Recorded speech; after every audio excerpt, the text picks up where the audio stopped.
राज्यपालांच्या अभिभाषणावर चर्चा करण्याचा आज पहिला दिवस होता। त्यामध्ये विरोधी पक्षनेता या नात्यानं जे काही राज्यपालांनी अभिभाषण केलं 17 पानाचं, त्या संदर्भामध्ये आम्हाला जे काही वाटतं ते विचार तिथं मांडण्याचा प्रयत्न केला। परंतु त्याच्या आधी सभागृहाचं कामकाज सुरू झाल्या प्रश्न उत्तराचा तासाचा आधी थोडंसं आम्ही एक महत्त्वाचा विषय सध्या राज्यामध्ये पुढे आलेला आहे, तो म्हणजे कांदा उत्पादक शेतकरी, सोयाबीन उत्पादक शेतकरी, आमचा कापूस उत्पादक शेतकरी, हरभरा उत्पादक शेतकरी आणि द्राक्ष उत्पादक शेतकरी, हा सगळ्या प्रकारची पिकं घेणारा शेतकरी अतिशय अडचणीत आहे। आणि ते आम्ही सभागृहामध्ये सरकारच्या म्हणजेच मुख्यमंत्री उपमुख्यमंत्र्यांच्या लक्षामध्ये आणून दिलं। त्याला उत्तर देताना कांद्याबद्दल त्यांनी असं उत्तर दिलं की आम्ही आता नाफेड मार्फत खरेदी सुरू केलेली आहे। सीएम साहेबांचं उत्तर म्हणून आम्ही ते ऐकून घेतलं, परंतु मी पुन्हा माहिती घेतली तर अजून काही नाफेड मार्फत कांदा खरेदी सुरू झालेला नाही। आमचं त्यांना सांगणं असं आहे की परदेशामध्ये कांदा पाठवण्याच्या करता, निर्यात करण्याच्या करता तुम्ही पियुष गोयल साहेब असतील, देशाचे पंतप्रधान महोदय असतील, कृषी मंत्री असतील, या सगळ्यांची मदत घ्या आणि ती परवानगी घ्या। कारण बांगलादेश, श्रीलंका, त्याचबरोबर जवळची जी काही आपल्या इथले बॉर्डरवरची देश आहेत त्याच्यामध्ये कांद्याचं खूप शॉर्टेज आहे आणि आपल्या इथं मोठ्या प्रमाणावर कांद्याचं उत्पादन झालेलं आहे आणि डिमांड सप्लायचा ताळमेळ न बसल्यामुळं शेतकऱ्यांना जो भाव मिळायला पाहिजे तो भाव मिळत नाही आणि शेतकरी अतिशय हवालदिल झाला आहे। एका शेतकऱ्यांनी काही त्याच्या अडचणीमुळं विष प्राशन देखील, औसा हा उस्मानाबाद आता धाराशिव लातूरमधला जो तालुका आहे तिथं तशा प्रकारचं त्यानं विष प्राशन केलं। अशा प्रकारच्या घटना सातत्याने घडतात आणि सगळ्या शेतकरी वर्गाचं विधिमंडळाचं अधिवेशन चालू असल्यामुळं आमच्याकडं पण विरोधी पक्षाकडे लक्ष आहे आणि सत्ताधारी पक्षाकडे पण लक्ष आहे किंवा आपल्या प्रश्नाला काय न्याय मिळतो। आता सांगताना आज सांगितलं, आम्ही त्यांना म्हटलं की हस्तक्षेप करा, आम्ही पण सरकारमध्ये असताना असे प्रसंग ज्यावेळेस यायचे त्यावेळेस केंद्राची मदत घ्यायचो, परंतु वेळ पडली तर राज्य सरकार देखील हस्तक्षेप करून त्यामध्ये स्वतःची काही रक्कम टाकायचं आणि शेतकऱ्यांना दिलासा देण्याचा प्रयत्न, शेतकऱ्यांना त्या अडचणीत बाहेर काढण्याचा प्रयत्न आम्ही त्या बाबतीमध्ये करायचो। अशा या सगळ्या बाबी आज सभागृहामध्ये विविध आयुधाचा वापर करून आम्ही विरोधी पक्षाच्या सदस्यांनी लक्षामध्ये आणून दिलेलं आहे आणि एकंदरीतच जे काही अभिभाषण केलं त्या अभिभाषणामध्ये पूर्वीचं 1 वर्षापूर्वी महामहिम कोश्यारी साहेबांनी केलेलं अभिभाषण ते आमचं सरकार असताना त्यांनी केलेलं होतं आणि आता सन्माननीय महामहिम बैस साहेबांनी केलेलं भाषण हे आत्ताच्या सरकारने त्यांना करायला सांगितलेलं होतं आणि ते त्यांनी सभागृहामध्ये मांडलं। तो अधिकार शेवटी राज्यपाल महोदयांचा असतो। त्याच्यातले काही मुद्दे तर रिपीट झालेले होते ते पण मी लक्षात आणून दिले किंवा पूर्वीचेच मुद्दे तुम्ही रिपीट करताय आणि नवीन काही व्हिजन तुम्ही दाखवण्याचा प्रयत्न करत नाही, नवीन काही हे सरकार काय करणार आहे ते सांगण्याचा प्रयत्न करत नाही। महागाईच्याबद्दल त्याच्यात काही बोललं गेलं नाही, बेरोजगारीच्याबद्दल कोणी त्याच्यामध्ये काही अशा प्रकारचं तरुणींना एक दिलासा मिळेल, एक विश्वास वाटेल अशा प्रकारचं कुठलंही राज्यपालांच्या अभिभाषणामध्ये ठोस अशी भूमिका मांडण्यात आलेली नव्हती। तर हे सगळे मुद्दे वेगवेगळे आम्ही त्यांच्या लक्षात आणून दिले। अजूनही 7:30 वाजेपर्यंत आज राज्यपालांच्या अभिभाषणावरच सन्माननीय सत्ताधारी आणि विरोधी पक्षाच्या सदस्यांना जी मतं मांडायची ते मांडण्याचं काम करतायत। उद्या पण ह्याच्यावर चर्चा होईल आणि त्याच्यानंतर त्याला मुख्यमंत्री किंवा उपमुख्यमंत्री सरकार म्हणून उत्तर देतील।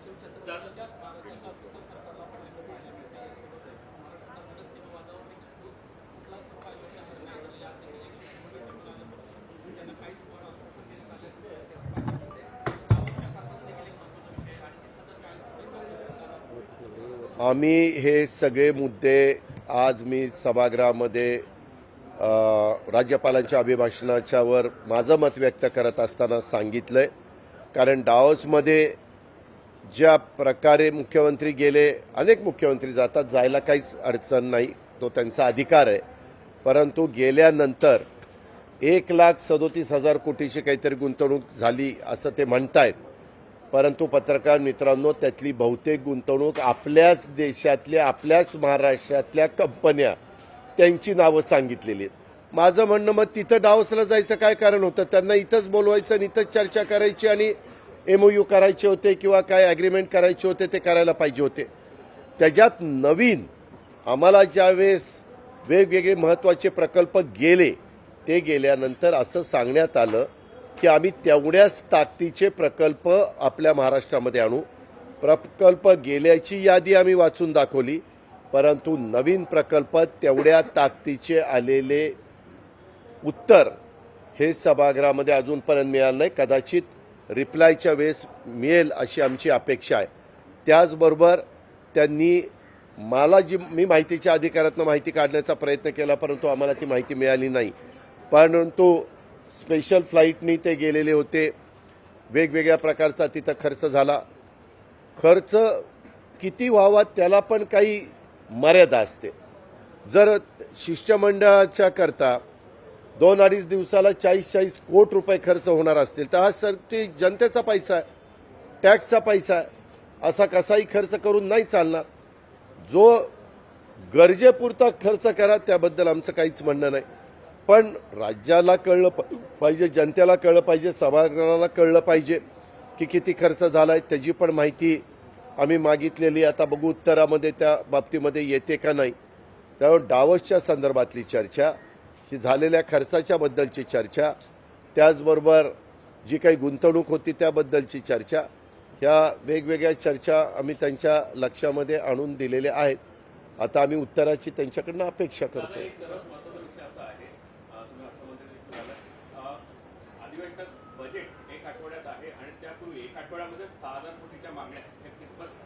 नाही, कुणाचंही सरकार असलं तर ज्यावेळेस आपण अधिवेशन बजेट अधिवेशन सुरू करतो त्यावेळेस कुणाचंही सरकार पहिल्या दिवशी पुरवणी मागण्या 31 मार्चपर्यंत ज्या अधिकचा खर्च होणार आहे त्याच्याकरता मांडता येतात.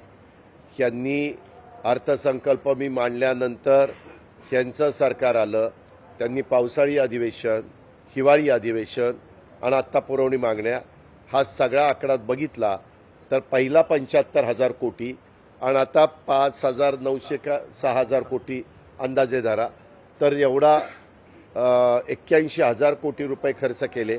वास्तविक आपण अर्थसंकल्प सादर करत असताना नंतर एवढा मोठा खर्च करणं हे आर्थिक शिस्त बिघडवण्याचं काम आहे. मी स्पष्ट सांगतो, जर एखादं नैसर्गिक संकटच आलं, कधी कधी पावसाच्या संदर्भातले तर अवकाळी पाऊस, गारपीट, दुष्काळ किंवा काही भूकंप असे संकट येतात, त्यावेळेस तो खर्च एकदम वाढतो, तो आपण त्या ठिकाणी समजून घेऊ शकतो. परंतु तशी आत्ता तरी काही परिस्थिती नव्हती. आज मुख्यमंत्र्यांनी आम्ही जे काही प्रश्न उपस्थित केलेले होते त्याच्यात सांगितलं, नियमित कर्जफेड करणाऱ्या शेतकऱ्यांना 50,000 रुपये देताना त्याचबरोबर अवकाळी अतिवृष्टी झाली त्या लोकांना अजून पैसे देणं बाकी आहेत ते, आणि सातत्याने पाऊस पडला म्हणून शेतकऱ्यांचं नुकसान झालं त्या संदर्भातले हे सगळे खर्च आम्ही 31 मार्च 2023 पर्यंत देणार आहोत असं त्यांनी स्पष्ट केलं. ह्याच्यातली पत्रकार मित्रांनो काही 1,000 कोटी रुपये ह्या सगळ्या गोष्टीला लागणार आहेत. त्यांनी जाहीर तर करून टाकलं, शेवटी राज्याच्या प्रमुखांनी जाहीर केल्यानंतर आम्ही पण समजून घेतो, कारण त्यांनी सभागृहाला दिलेला तो शब्द असतो. आता बघू त्याचं पालन होतंय का नाही, नाहीतर मग पुन्हा येणाऱ्या पावसाळी अधिवेशनामध्ये आम्ही तो प्रश्न उचलणारच आहे. किंवा तुम्ही सांगितलेलं होतं 31 मार्चपर्यंत सगळे हिशोब हे पूर्ण केले जातील, सगळे पैसे शेतकरी वर्गाला दिले जातील, इन्क्लुडिंग 50,000 रुपयाचं अनुदान नियमित कर्जफेड करणाऱ्या शेतकऱ्याचं धरून, असं झालेलं.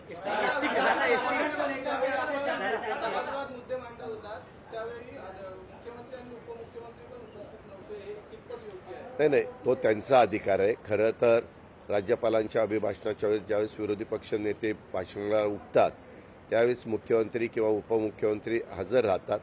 वरचंही सभागृह आज लवकर संपलं होतं, त्याच्यावर आज कुठलं कारण नव्हतं की वरच्या सभागृहात कामकाज होतं म्हणून आम्ही उपस्थित राहिलो नाही.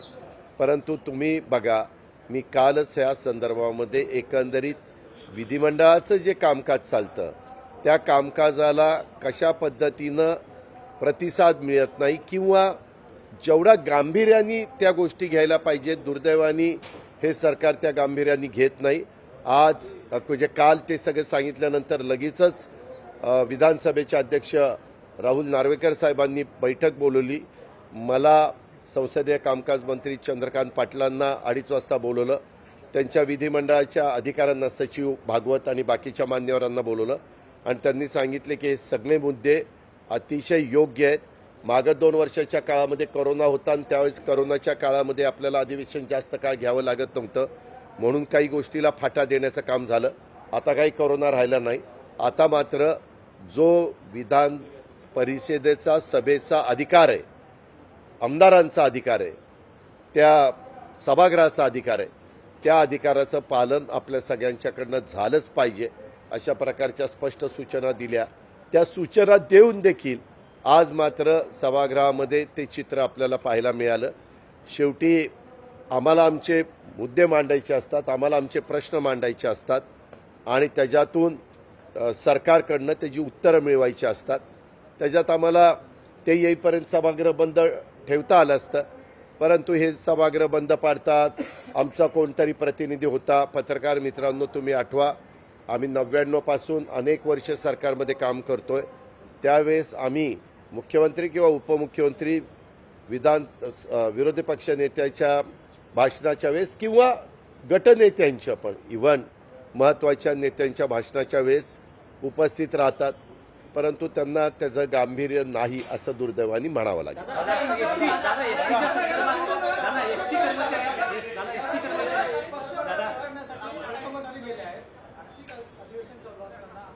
नाही, हे पण मी बघितलं, उपमुख्यमंत्री काही पक्षामध्ये प्रवेश करणार आहे. ठीक आहे, प्रत्येकाला आपापला पक्ष वाढवण्याचा अधिकार आहे, परंतु इथलं कामकाज बघून वाढवा ना. सभागृहाचं कामकाज 11 वाजल्यापासून 7 वाजेपर्यंत तुम्ही तो वेळ ठेवला पाहिजे. 11च्या आधी तुम्हाला काय पक्षप्रवेश घ्यायचे ते घेऊ शकता किंवा सभागृह संपल्यानंतर तुम्ही पक्षप्रवेश घ्यायचे ते घेऊ शकता. म्हणजे तुम्ही ह्या विधिमंडळाला काहीच महत्त्व देत नाही, की जाडकी पत्ती असं तुम्ही समजताय. आणि इथं महत्त्व द्यायच्याऐवजी तुमच्या पक्ष वाढवायचा करता येणारे तुम्ही शनिवार रविवार त्यांना वेळ देऊ शकता, असे कार्यक्रम तुम्ही त्या बाबतीमध्ये घेऊ शकता. परंतु आज खरं तर मी थोडंसं देवेंद्र फडणवीस साहेब गंभीरतेने ह्या सगळ्या गोष्टी घेतात असा माझा समज आहे, परंतु त्याला आज काही मी तरी समाधानी नाही. त्यांनी बाहेर ते त्यांच्या पार्टी कार्यालयामध्ये गेले, प्रांताध्यक्षांनी पक्षप्रवेश घ्यावा, सरचिटणीस यांनी घ्यावा किंवा सभागृहामध्ये इतर पण त्यांचे नेते मंडळी आहेत त्यांच्यातल्या काही लोकांना पाठवावं मंत्री महोदयांना, परंतु तसं त्यांनी केलं नाही. हे पण आपण सगळ्यांनी पाहिलेलं आहे.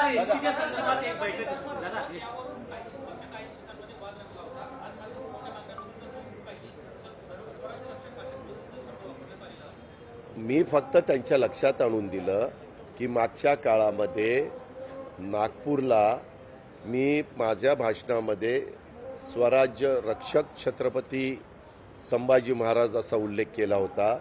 सभागृहामध्ये कुणी त्याच्याबद्दल अवाक्षर पण काढलं नाही, सगळं ऐकून घेतलं. आणि आज मी व्हाईट बुकमध्ये तो पॅरा वाचून दाखवला, त्याच्यात पण त्यांनी स्वराज्य रक्षक छत्रपती संभाजी महाराज असाच उल्लेख केला. मी म्हणलं तुम्ही तर तुमच्या पक्षाने माझ्या विरोधात आंदोलन केली, मराठीत घोषणा केल्या, टीव्हीला सगळं दाखवण्याचा प्रयत्न केला, माझा ते कागदाचा फोटोवर चपलेनी मारण्याचं काम केलं. ही कुठली दुटप्पी भूमिका? जर तुमची जी भूमिका ही होती तर आम्ही म्हणत होतो त्याच भूमिकेचं समर्थन केलं. याचा अर्थ तुम्हाला स्वराज्य रक्षक छत्रपती संभाजी महाराज हेच योग्य वाटतं आणि म्हणून तुम्ही तशा पद्धतीनं छापलेलं आहे. हे मी त्यांचं रेकॉर्डवर आणलं तरी समोरच्यांनी एक अक्षर काढलं नाही, गप्प ऐकून घेतलं आणि शांत बसलं. एसटीच्या संदर्भात जे आहे त्याचा चबुतरा जो आहे त्याचं काम होत आलेलं आहे, पण मुख्य जो पुतळा आहे 350 फुटाचा त्याचा अजून कामाला सुरुवात झालेली नाही. आणि जेव्हा राम नाईकांशी बोलणं झालं ते म्हणाले की 2 वर्ष तरी लागतील आणि अजूनपर्यंत सरकारने त्याची निर्णय मी त्या संदर्भात जसं मधल्या काळात यांचं सरकार आल्यापासून महापुरुषांच्या बद्दल बेताल वक्तव्य बोलण्याचं काम अतिशय म्हणजे जे शब्द न वापरले पाहिजेत अशा प्रकारचे शब्द वापरून वाचाळवीरांनी खूप मोठी बदनामी केली. त्याच्यातनं राज्यातल्या जनतेला पण आवडलं नाही, आम्हाला तर नाहीच नाही आवडलं. आणि हे सगळं करत असताना आम्ही वेळोवेळी त्याच्याबद्दलचा आवाज उठवण्याचं काम केलं, आंदोलन केलं, मोर्चे काढले, सभा घेतल्या, हे सगळं आपण पाहिलं. ते सगळं झाल्यावर हे थांबवण्याचं तर काम झालंच नाही. त्याच्यानंतर साधू संतांवर हे घसरले. ते कुठले महाराज कुठं नागपूरला आले होते, बागेश्वरी बागेश्वर का बागेश्वरी महाराज, ते पण असंच काहीतरी संत तुकाराम महाराजांच्या बद्दल ते पण अतिशय चुकीचं बोलले. वास्तविक त्यांना साधू संतांना बोलण्याचा अधिकार दिलाय कुणी? आणि पहिल्या बोलल्यावर परत त्याचं समर्थन केलं. 2 दिवसांनी ते विड्रॉ झाले. कदाचित त्यांना सगळ्यांना सगळीकडनं आवाज उठायला लागला. तुम्ही साधू संतांचा अपमान करता, तुम्ही महापुरुषांचा अपमान करता, तुम्ही स्मारकाच्या बद्दल स्पष्ट भूमिका सांगत नाही. तुम्ही घटनेचे शिल्पकार डॉक्टर बाबासाहेब आंबेडकरांच्या स्मारकाचं काम आता थांबलेलं आहे, त्याबद्दल तुम्ही बोलत नाही. हिंदू हृदय सम्राट बाळासाहेब ठाकरे शिवसेना प्रमुख त्यांच्या स्मारकाच्या बद्दल कुठं उल्लेख नाही. स्वर्गीय गोपीनाथ मुंडे साहेबांच्या स्मारकाच्या बद्दलचा काही उल्लेख नाही. युगपुरुष छत्रपती शिवाजी महाराजांच्या स्मारक कितीतरी वर्षापूर्वी स्वतः देशाचे पंतप्रधान नरेंद्र मोदी साहेबांनी त्या भूमिपूजन केलं 2016ला. ते मोठा कार्यक्रम केला, परंतु आजपर्यंत तिथं साधा एक दगड लावलाय असं तरी आपल्याला काही दिसत नाही. मग तुम्ही फक्त लोकांच्या भावना ह्याचा काहीच विचार करत नाही का? तुम्ही सगळ्या गोष्टी कुठंतरी निवडणुका डोळ्यासमोर ठेवून करताय का लोकांच्या भावनेशी खेळताय? तुम्हाला नक्की काय करायचं? मनात आणलं तर गुजरातमध्ये सरदार वल्लभभाई पटेलांचं स्मारक 3-1 वर्षात पूर्ण करण्यात आलं. जगातला सगळ्यात उंच पुतळा आणि तिथलं सुशोभीकरण करण्यात आलं. त्याबद्दल आम्हाला कौतुक आहे. जे झालंय ते झालंय, परंतु मग महाराष्ट्रात का असं होतंय? महाराष्ट्रात हे का कमी पडतायत? ह्या आत्ता वेगवेगळ्या मान्यवरांची नावं घेतली, महापुरुषांची नावं घेतली, त्यांच्या स्मारकाच्या बद्दल स्पष्ट अशा प्रकारची भूमिका सरकारने या अधिवेशनाच्या निमित्तानं राज्यातल्या जनतेला सांगितली पाहिजे. कर्नाटक बॉर्डर को लेकर के दादा हिंदी में बताइए कि दादा प्याज को लेकर किसान दादा प्याज को लेकर महाराष्ट्र के किसान बहुत परेशान हैं और लोगों को 2 रुपया ऐसा दाम मिल रहा है. आप क्या कहेंगे आज? मी त्याच्यामध्ये एक पहिल्यांदा सांगतो, आज खूप मोठ्या प्रमाणावर अंगणवाडी मदतनीस आणि अंगणवाडी सेविका यांनी इतक्या मोठ्या प्रमाणावर मोर्चा आणलेला होता. मी सभागृहात होतो. खरं मला त्याही मोर्चेच्या प्रमुखांना भेटायला जायचं होतं आणि आमच्या सीमा प्रश्न जो कर्नाटक आणि महाराष्ट्राचा आहे ते पण लोक सकाळी भेटायला आले होते, तिथेही जायचं होतं. परंतु नंतर मी अधिवेशनात अडकल्यामुळं मग नंतर मी भुजबळ साहेबांना तिकडं पाठवलं, रोहित पवार आणि काही इतर सहकाऱ्यांना पण तिकडं पाठवलं. ते त्यांना भेटून आले. पण तोपर्यंत सभागृहामध्ये हे दोन्ही विषय म्हणजे अंगणवाडी सेविका आणि मदतनीसांचा पण त्यांना मागच्या वेळेस 26 जानेवारीपर्यंत आम्ही तुमचा प्रश्न निकाली काढू असं नागपूरला त्यांनी मोर्चा काढला असताना उत्तर देण्यात आलं. ते 26 तारखेला झालं नाही. त्याच्यामुळं त्यांनी पुन्हा मोर्चा काढला. हे सरकार असं का करतंय? तुम्ही जर उत्तर दिल्यानंतर तुमच्या हातात सगळं आहे, केंद्र सरकार तुमचं आहे, राज्य सरकार तुमचं आहे, तुम्ही त्या बाबतीमध्ये 26 जानेवारीपर्यंत कुठला तरी निकाल घेऊन त्यांचा प्रश्न मार्गी लावायला पाहिजे होता. त्यांचा महागाई भत्ता आहे, त्यांच्या वेतनावरचा काही प्रश्न आहे, त्यांचं इंग्लिशमध्ये काहीतरी त्यांना हे दिलेलं आहे, इंग्लिशच्या ऐवजी मराठी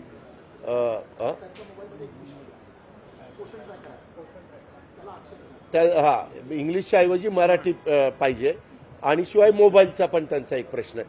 असे वेगवेगळे प्रकारचे त्यांचे प्रश्न अतिशय वाजवी आहेत, योग्य आहेत, आणि त्याची दखल सरकारने घेतली पाहिजे. तिथंही सरकार काही बोलायला तयार नाही. त्याच पद्धतीनं आपल्या सीमावासियांच्याबद्दल पण आत्ता एक मिटिंग झाली, परंतु दुसरं शिष्टमंडळ मला आत्ता पायऱ्या उतरत असताना भेटलं. ते म्हणले, दादा आम्हाला बोलवलंच नाही, आम्हाला काही म्हणजे शिष्टमंडळामध्ये शंभूराजे देसाई मंत्री महोदयांनी एक शिष्टमंडळ आणलं आणि मुख्यमंत्री महोदयांना भेटवलं. काय त्यांची चर्चा झाली ते मला कळालं नाही. परंतु बोलत असताना जे कोणी आलेले आहेत त्याच्यातले 2-3 शिष्टमंडळातले ग्रुप आले तरी बिघडत नाही. शेवटी प्रश्न एकच आहे, आणि तुम्हाला त्याच्यातनं मार्ग काढायचा तर तुम्ही उत्तर देऊ शकता, परंतु त्याच्यात पण त्यांचं समाधान झालेलं मला तरी दिसलं नाही. नंबर 1. एसटी कामगारांचा प्रश्न सुद्धा होता. एसटी कामगारांसंदर्भात तुम्ही तरतूद केली 350 कोटींची, आता 320 कोटी द्यायचा पुन्हा यांनी आश्वासन दिलेलं आहे. 2 वेळा पगाराची मी आपल्याला सांगतो, एसटी कामगारांच्या वेळेस आमच्या काळामध्ये कोरोना असल्यामुळे एसट्या बंद होत्या. बंद असताना एसटीला दर महिन्याला 250 कोटी रुपये द्यावे लागत होते. आता किमान एसटी चालू आहे. चालू असताना मधली जी गॅप येते ती गॅप यांना भरून काढायची.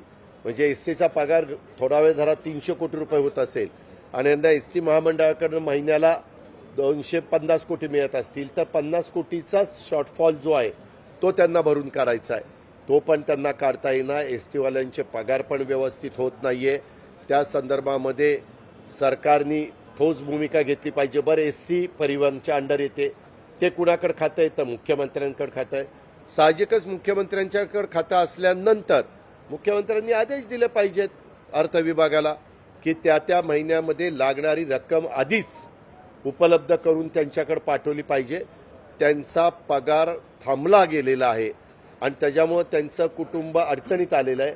अशा प्रकारची वेळ सर्वसामान्यांचं सरकार म्हणून जे स्वतःला म्हणून घेतात त्यांनी यांच्यावर येऊन देता कामा नये, हे आमचं म्हणणं आहे. नाही ते काय आता ते त्या दोघांना माहिती आहे. मी काय त्यांच्यामध्ये वाद लावण्याचा प्रयत्न करू इच्छित नाही. त्यांनी त्याच्यामध्ये एकमेकाला समजून घ्यावं. आमचं म्हणणं असं आहे की तो प्रश्न निकाली निघावा. हे झाला हा विषय. अभी आपने जो पूछा उसके बारे में कॉटन, ग्रेप्स, पैस, फिर सोयाबीन, फिर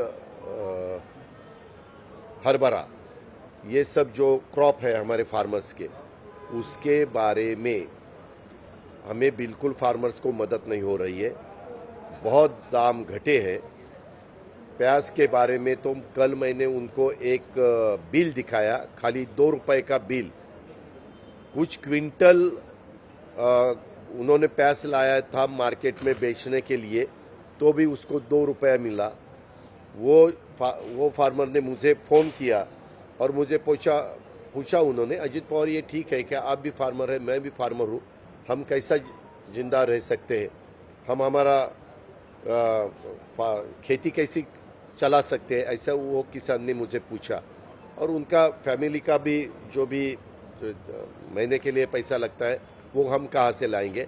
ऐसी मुसीबत हमारे प्याज उत्पादकों के ऊपर, किसानों के ऊपर भी आई है. वैसा ही ग्रेप्स का हुआ है. ग्रेप्स के दाम भी इतने कम हुए हैं कि पूछो मत. तीसरा हमारे सोयाबीन के बारे में हुआ है. सोयाबीन का पर क्विंटल प्रोडक्शन लेने के लिए फार्मर्स को खर्चा आता है 5,500 रुपये क्विंटल, और सोयाबीन का रेट भी उतना ही चालू है. उसी हिसाब से कॉटन का है. कॉटन पर क्विंटल खर्चा आता है क्रॉप लेने के लिए करीबन 8,000 रुपया या 8,000 रुपीज़ क्विंटल, और उसको 7,500 8,000 ऐसा कुछ मिल रहा है. तो इसके बारे में सरकार ने हस्तक्षेप करना चाहिए, ध्यान देना चाहिए. हम भी जब गवर्नमेंट चलाते थे तब ऐसी मुसीबत आने के बाद, हम यूपी का गवर्नमेंट सेंट्रल में था, पवार साहब एग्रीकल्चर मिनिस्टर थे, बाकी सम्माननीय कैबिनेट मंत्री थे, उनको हम कांटेक्ट करते थे, तुरंत वो हमारे सुनते थे और एक्सपोर्ट शुरू करते थे। दाम बढ़ाने के लिए डिमांड सप्लाई का जो प्रॉब्लम आता था वो दूर करने की पूरी कोशिश सेंट्रल गवर्नमेंट वहाँ करती थी और दाम बढ़ जाते थे। मेरा इतना ही कहना है कि प्याज के दाम, ग्रेप्स के दाम, कॉटन के दाम, सोयाबीन के दाम बहुत बढ़ने भी नहीं चाहिए कि यहाँ के जो ग्राहक है वो भी लेने में, उनको भी खरीदने में मुसीबत आए, लेकिन हमारे फार्मर्स को भी उसमें मदद होनी चाहिए। उसका भी जो उतना भी खर्चा हुआ है वो भी उसमें से निकलना चाहिए, ऐसा हमारी मांग है और वो मांग हमने असेंबली में की है। सीएम ने कहा है कि नाफेड ने खरीदारी शुरू की है। क्या नाफेड इतना सक्षम है कि पूरा इतना प्रोडक्शन होता है उसको खरीद पाएगा? और जो दाम दे रहा है क्या वो किसानों को? मुझे बिल्कुल उसके ऊपर विश्वास नहीं है, क्योंकि नाफेड ने अभी तक खरीदी शुरू नहीं की है। मैंने उनको ये बताया कि नाफेड ने भी खरीदी शुरू करनी चाहिए, फेडरेशन को भी उसमें हस्तक्षेप करना चाहिए और एक्सपोर्ट भी तुरंत शुरू करना चाहिए, क्योंकि श्रीलंका को और अपने बांग्लादेश को तो प्याज चाहिए ही चाहिए। उनके पास प्रोडक्शन एकदम कम है, तो उनको भी मदद हो जाएगी, अपने किसानों को भी ठीक तरह से उसका दाम मिल सकता है। ऐसा रास्ता उन्होंने निकालना चाहिए। कमेटी बनाई दादा, कमेटी से कुछ होगा ऐसा लगता है? कुछ नहीं होगा। सीमा विवाद को लेकर के क्या विपक्ष को सरकार की नीयत पर शक है?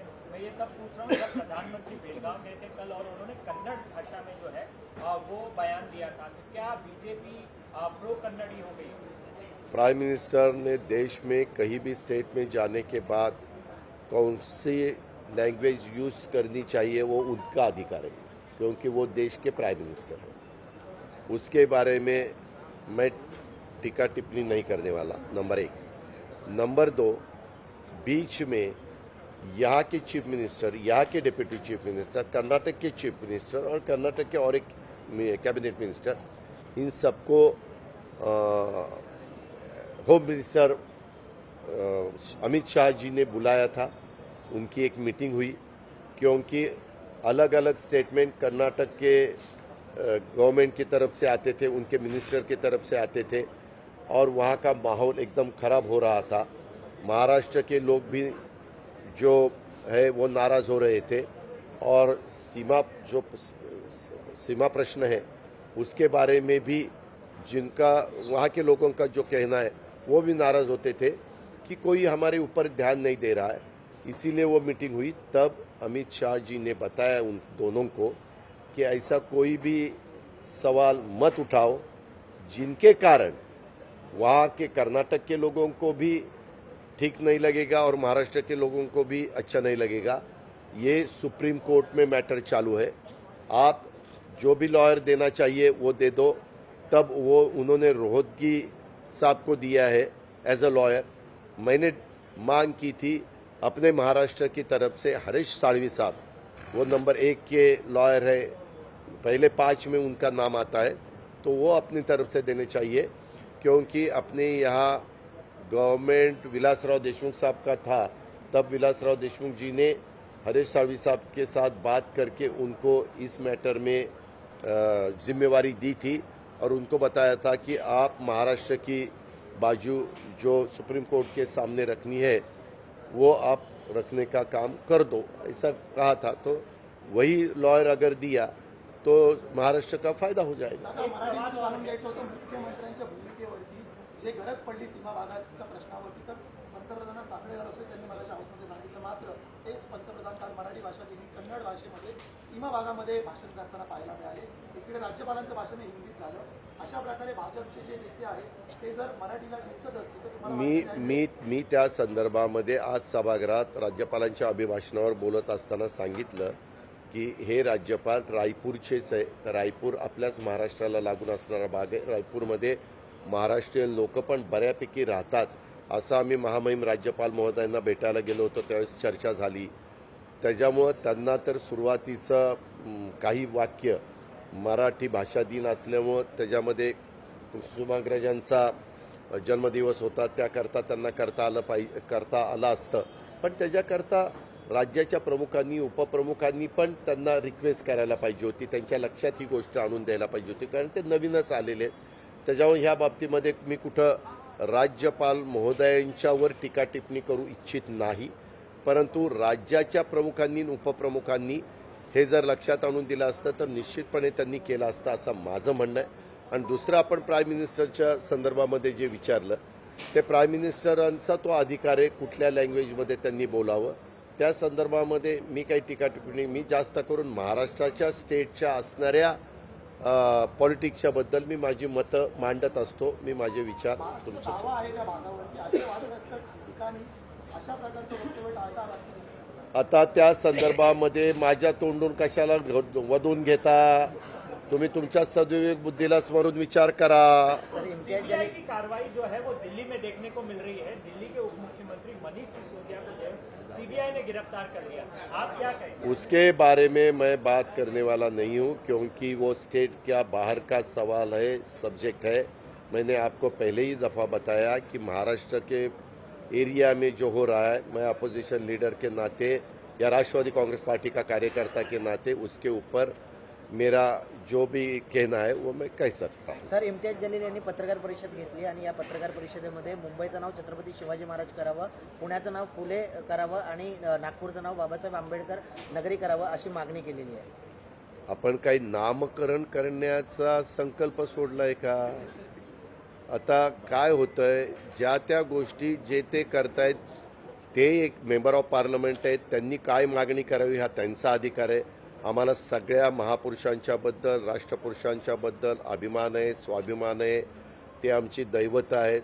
आणि त्या संदर्भामध्ये मला काही बोलून नवीन काही प्रश्न, एक तर आपल्या पुढं महागाईचा प्रश्न आहे, त्याचे प्रश्न विचारा, बेरोजगारीचा प्रश्न आहे, त्याचे प्रश्न विचारा. आज तरुण तरुणींना नोकऱ्या मिळत नाही, त्याच्यामध्ये 75,000 नोकऱ्या भरायचं सांगितलं, ते काम अजून नीटपणे गेल्या 6-8 महिन्यामध्ये सुरू झालेलं नाही. अशा प्रकारचे अनेक शेतकऱ्यांच्या शेतमालाला भाव मिळत नाही. काही आपल्या अंगणवाडी मदतनीस आणि ह्या कार्यकर्ती किंवा सेविका हे मोर्चा काढतायत, आपले सीमावादातले लोक मोर्चा काढतायत, एसटीवाल्यांच्या समस्या आहेत, ह्या अनेक गोष्टी आपल्या सगळ्यांच्या समोर आहेत. त्या पहिल्यांदा त्या धसास लावण्याचा प्रयत्न त्या ठिकाणी करू. त्यांनी ही मागणी करण्यापाठीमागचं कारण त्यांचं आत्ता धाराशिव आणि छत्रपती संभाजीनगर हे जे काही नामकरण झालं त्याबद्दल त्यांची मतं वेगवेगळी आहेत. वास्तविक जेवढ्या व्यक्ती तेवढी मतं असू शकतात. संविधानाने सगळ्यांनाच आपली मतं मांडण्याचा अधिकार दिलेला आहे आणि शेवटी मेजॉरिटी बहुमताने अंतिम निर्णय घेण्याचा पण अधिकार संविधानाने दिलेला आहे. त्या पद्धतीनं आपण वागण्याचा प्रयत्न करूया. धन्यवाद. लोकशाही मराठी ऐका, पहा, जागरूक रहा.